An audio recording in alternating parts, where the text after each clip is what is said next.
And joining us now is Superintendent Skip Hults. Nice to see you again. Nice to see you. And Sarab Shada, Hi. who is back for another visit. It's wonderful to have you back. You are a student from Iraq. Yes. And you were part of our discussion 3 years ago. It's been since we last saw you.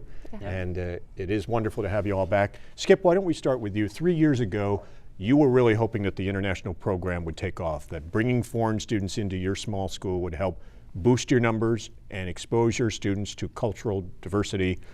And now 3 years later, how has the program grown? I think it much more has been accomplished than I ever would have imagined. I think I can use the word redefined. I really believe it redefined the school at Newcomb.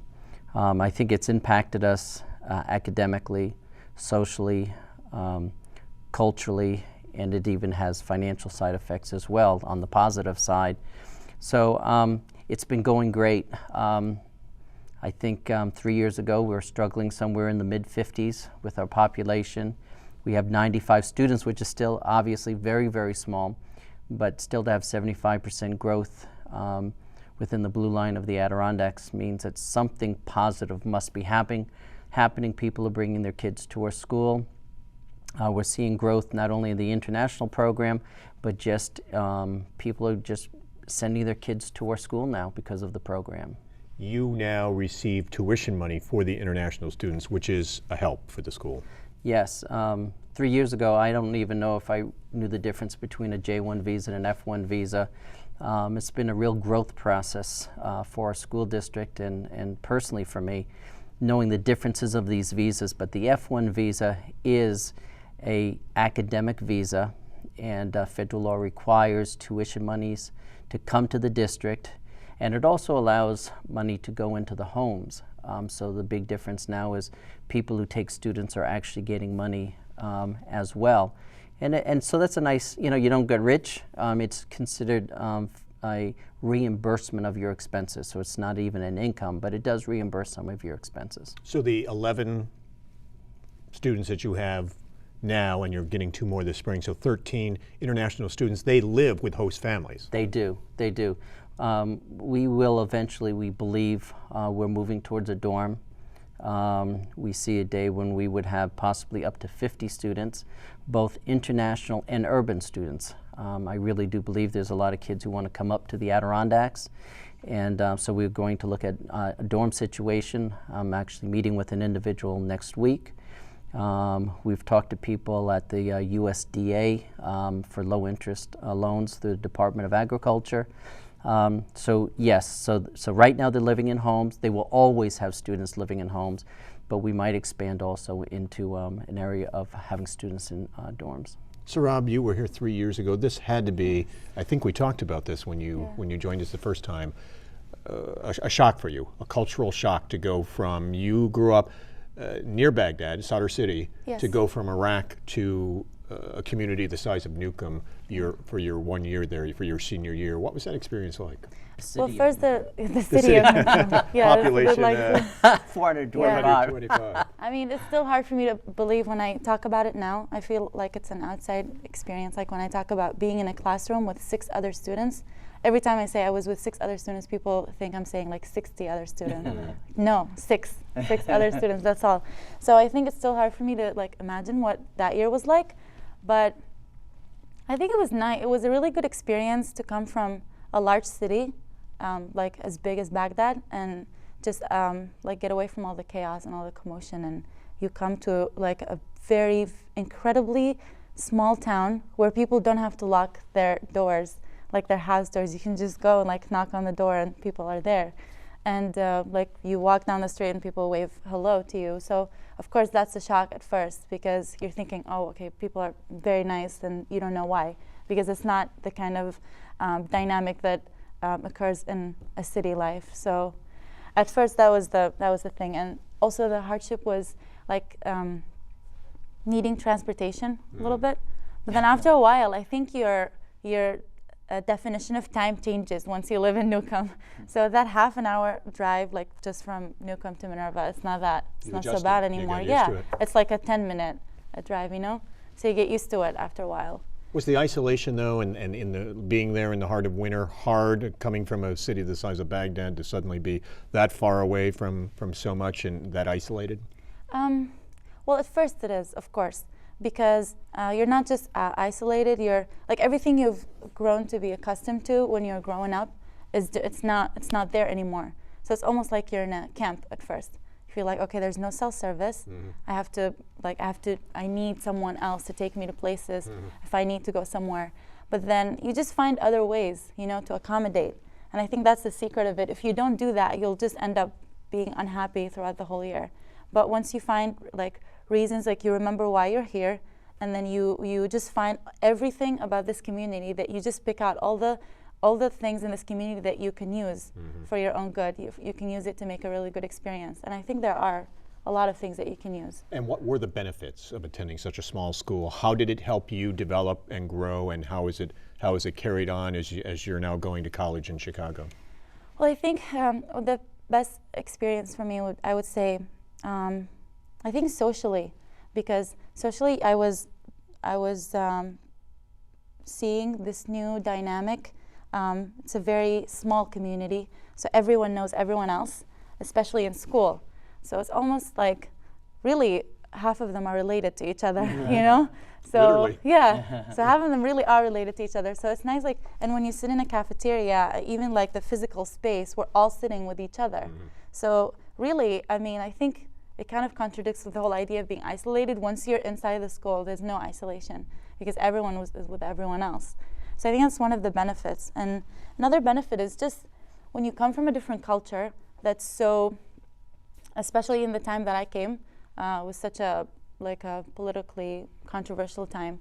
I think a lot of people need to be informed, and the news do it, but not as well as a person from that place does it. So it's a different experience when you're actually talking to someone who's lived in Iraq or who's lived in Baghdad or who was there a few months after the war started, and you can ask them all sorts of questions. And it's just very fulfilling for me to be able to be there and answer questions like that. When you were here last time, Saddam's regime had fallen. Saddam had been captured and I believe had been killed. Yes. We asked you about the American occupation, and you said at that point that you thought your country was ready for America to leave. Yeah. That it was ready to take over its government on its own. Yeah. When you returned to Baghdad, tell us what happened since we last talked to you in those 3 years. Well, here's the thing. When I went back, American presence, in the streets, you would not find American troops. You would not find the army. Not so much. I think they kind of backed out to their own bases, but the danger was still there. So I think a lot of people confuse the fact that Americans were pulling out of the city with, okay, that means danger is gone. But that's not true, because it just increased the unpredictability of events, because all of a sudden a car bomb would blow up and you wouldn't know why or how, or you wouldn't know what the motives are, because at first it was very easy to say, oh, because Americans were here, that's why. But now even when Americans weren't, because it's so much more complicated than that. It's not just there are Americans here, so we're going to bomb this place. It's not that simple, Did you stay in Baghdad? Have you been there for a few years now? And how has the adjustment been with American troops now leaving and pulling out? Do you get the sense that your government is ready to take control and that the security forces in Iraq can handle what's happening there? Or are there concerns that this is going to lead to anarchy and potentially civil war? It's a very, very hard question.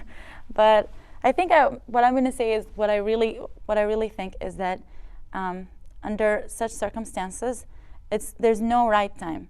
So you can't say, oh, is this the right time for Americans to leave, or what would be the right time? There's no right time. The right time is the time they leave, because you don't know what's going to happen next. And if they do not leave, no one knows. So all the chaos and everything that follows, no one knows how that's going to be unless the American troops leave, and all the because it changes the whole dynamic of the country, because this is a presence that has continued for since 2003. That's people were born and lived through that. So they don't know anything that's before that. So unless they leave, Iraq doesn't know what to do by itself, So I think even like at that point, that's what I meant when I said it's ready for Americans to leave, because otherwise they would not be able to work on their own. Has this had a huge impact on your family? Has it really altered life for your family? Well, we come from a Christian family, and we lived in a neighborhood that's very, very conservative. So I think I would say, for the most part, when I was here 3 years ago, most people in my neighborhood were not aware of that. And if they were to be aware of it, it would be very controversial. Like, why is this 15-year-old kid going to America? So that was definitely an adjustment for me. You went to Syria within the past few months, just as the uprisings were beginning there. Yeah. Tell us about that. Why did you go, and did you see this before your eyes, the beginning of these uprisings that are now continuing to this day? Well, I first went because I applied to a program called the Iraqi Student Project. And the Iraqi Student Project is an organization that helps Iraqis. Originally, it started to help Iraqi refugees who were living in Damascus to get scholarships and go study abroad, because it was harder for them to study in Damascus or go back to Baghdad. And then it increased to just help regular students who were not able to pursue their education in Baghdad or like anywhere in Iraq. So I applied to that program, and their base was in Damascus. So I lived there for a year, took classes with them, and went through the whole application process, like college applications and visa application, all that stuff. So that's why I lived in Syria. And I would say I witnessed the uprising, but mainly all the pro-government ones, because Damascus is so disconnected from everything that surrounds it. And everything that started around Damascus, Right. because it's very heavily protected, Damascus, because it's the capital. So at first there was nothing, and we would hear all these things on the news about what's happening around Damascus, and nothing was impacting Damascus at first. And then they started all these protests, but they were all pro-government. They had not started to go against the government yet. And it has spread from some of those outside cities to Damascus and Yeah, and countrywide now. With the fierce crackdown on the part of the Assad government, are your friends in danger, or have they run into issues where it's turned dangerous for them? Well, I actually don't know many people in Damascus. I know some people who are in the program this year, the same program as me, and they're just going by the day, just the way it used to in Baghdad. So. You've seen a number of countries where there's been uprisings in the revolution, the Arab Spring, where, much like in Iraq, a family that had been in power for decades is challenged, leaders are challenged. Do you think this happening is helping the region overall, the Middle East, or is it adding to instability that only fuels uncertainty about the future of the region? Well, of course, it's adding instability, and a lot of lives are being lost, but it's called for. It has to happen, And if it doesn't happen, everything else will continue. And it's just bad. It's not going to work anymore, because so many other countries have done otherwise, and you just can't believe in that power being suppressed anymore. You just can't do it. As you see the regimes falling in Egypt and Libya, is there hope that in the future it'll be a better country, like you're hoping for Iraq, for your family and others there, that ultimately it will lead to peace in that region? Maybe it may take years for it to play out, but that eventually it'll be for the better? I mean, if you come from a country like Iraq, all you can do is hope. So there's no certainty about anything. So of course there's hope. I mean, if there wasn't hope, they wouldn't still be doing that. So. And you're going to college now at Loyola University in Chicago. Yeah. And you're studying psychology? For the most part. I haven't decided yet. Are you hoping to return to Iraq, to Baghdad, to live? Yes, I am. Hoping to live right in Baghdad, or do you know will you live with your family in the northern part of the country, or is that down the road? It's really down the road, because I'm here for 4 years. My tuition is covered for 4 years, and it's hard for me to say right now where I would go. It depends on where my major will take me, or kind of projects I want. If I ever take a master's degree, where that would be, So it really depends. But for the most part, I really think what I'm aiming to do, I really think it's better to do it in Iraq. So. And Skip, you are looking ahead to the future as well. Right now, there's a bill before the U.S. Senate and one shortly you hope will be introduced in the House by Congressman Bill Owens, that's going to help you build the dorm that you're talking about to bring more international students in. The issue is that you bring students like Sarab in for 1 year, but that's the length that they can stay. And the hope is that if you build a dormitory, you may have the foreign students come and stay longer.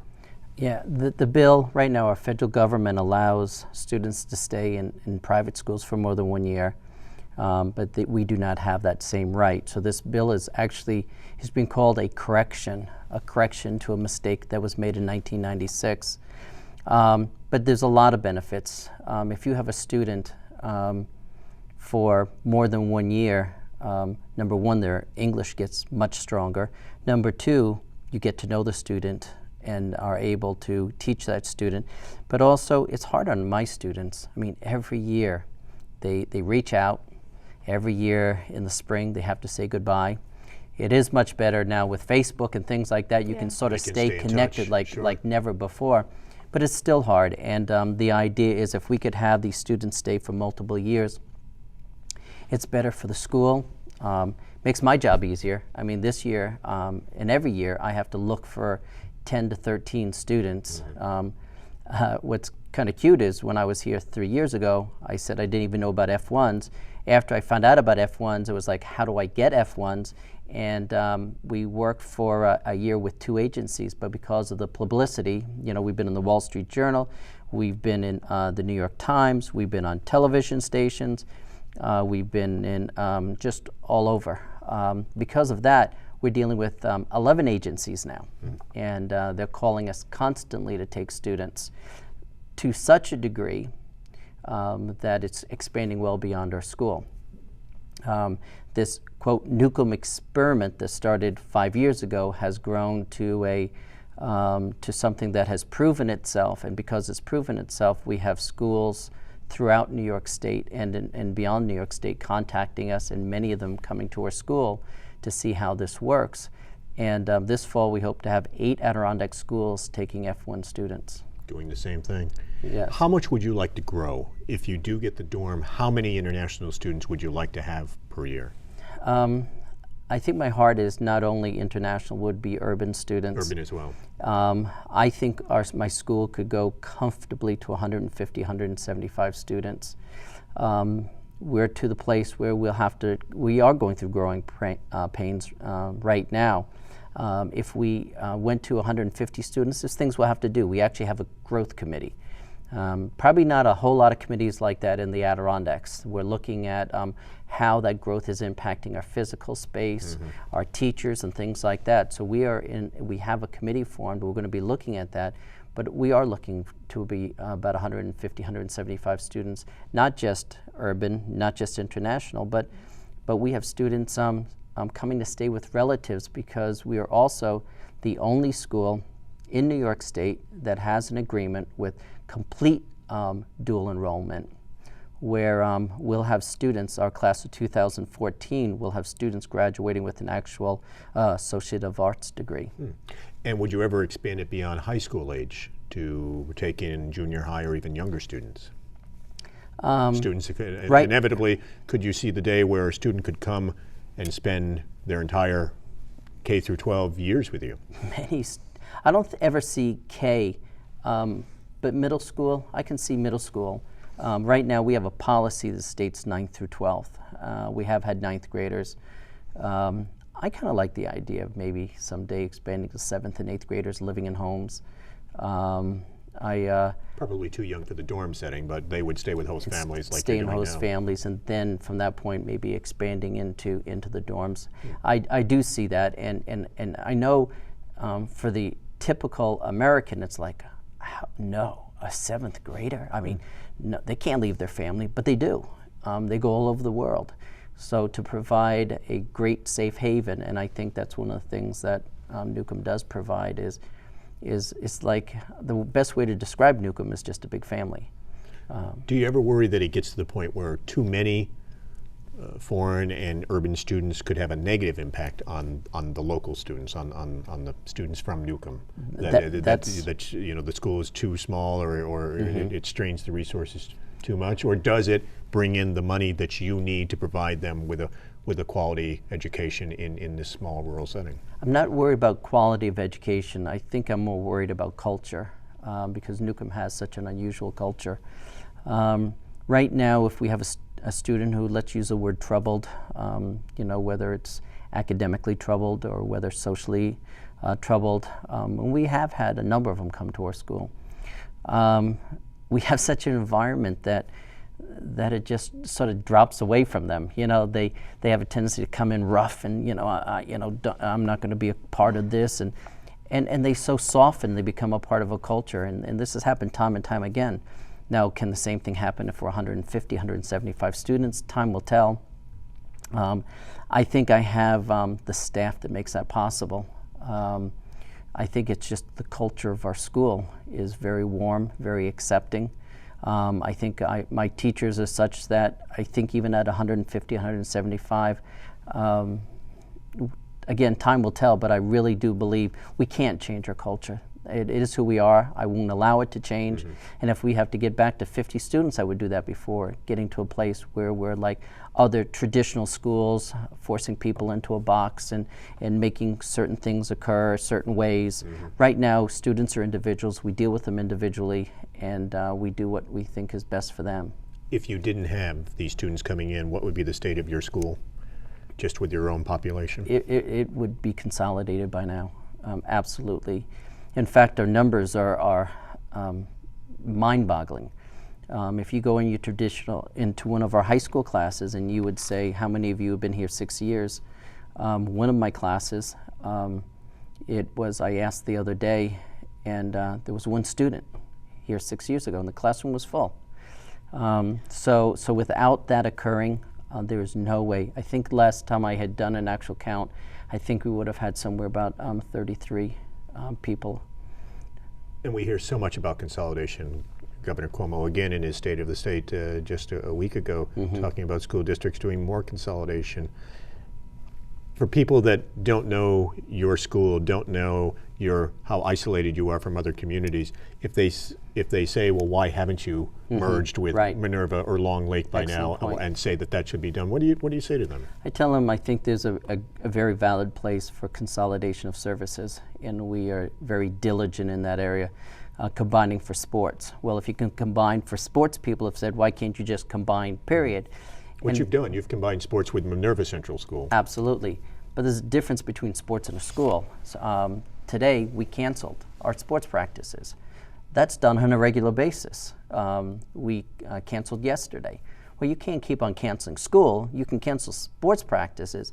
And I think people don't realize how isolated some of our communities are. I also work downstate. I think if you want to look at consolidation of schools, you know, I had a school district that I worked at was about 2 square miles. It could have consolidated in numerous different directions. Up here, I think consolidation of services is the direction to go. We continue to do that. We continue to look. I meet with, on a regular basis, with 5 superintendents in the surrounding area, and we're meeting 2 weeks from now, looking at what any kind of excess staff in need, to see if there's any other further way to consolidate services. If you close schools in the North Country, just take the signs off, roll up the streets, there will be no towns. And Sarab, Skip mentioned Facebook. Is that how you stay in touch with a number of the other international students from Newcomb that you met there? Exactly. I mean, you get to even know other international students that come the following year, because you see all those pictures of people welcoming other students, and they add you on Facebook, and sometimes they ask you questions as a former student about the classroom and about life in Newcomb. Have you made lifelong friendships and relationships now? Will you stay in touch with those students for the rest of your life? Yes, and not just with friends from school, but with the family that I lived with. I mean, one of the main reasons why I came back was to see the family that I lived with, because I consider them my second family. So, Sarab Shada, yes, thank you very much for being with us. Skip, always good to see you. It's great. We appreciate to see you both too. taking the time to come see us today. Thank you, Thom. Thank you.